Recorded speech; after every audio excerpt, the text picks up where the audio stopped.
जो सृष्टि को आगे बढ़ाया, सृष्टि में सहायक है।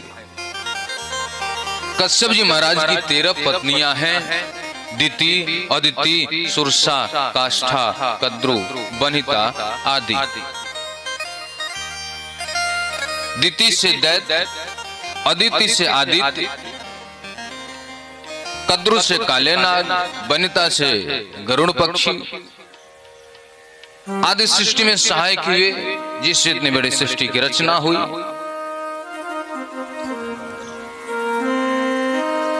जो कश्यप जी महाराज की पत्नी दिति माता है, उन्होंने सायंकालीन सत्र में कश्यप जी महाराज से निवेदन किया कि आप मुझे आशीर्वाद दीजिए,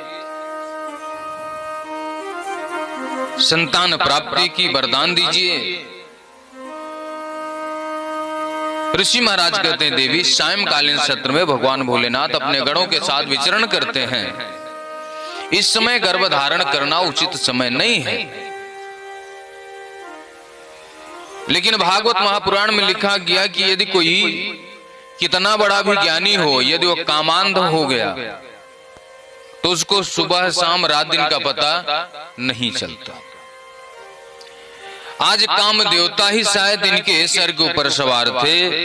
ऋषि महाराज से बार बार अनुरोध करती हैं, निवेदन करते हैं। ऋषि महाराज ने विचार किया, हो सकता है विधाता की ही कुछ ऐसी लीला हो। उन्होंने कहा कि मेरे सामने से आप चली जाओ। आसन लगा करके बैठा, ऋषि पत्नी सामने से होकर के गुजरी। उन्होंने अपने हाथ में जल लिया, मंत्र से सिंचित करके उनके ऊपर डाल दिया, जिससे वो गर्भ धारण कर। ऋषि महाराज थे, कुछ भी हो सकता है, वरदान दे सकते हैं, श्राप दे सकते हैं।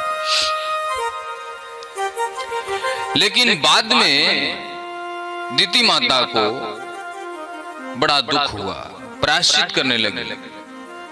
मेरे जैसा पापी, मेरे जैसे कुलक्षणी, भगवान भोलेनाथ का मैंने अपमान किया, जाकर के अपने पति देवता से क्षमा मांगती हैं। ऋषि महाराज कहते हैं, तू पापणी है, राक्षसी है। ऐसा घोरतमा बेला घोराणाम घोर दर्शना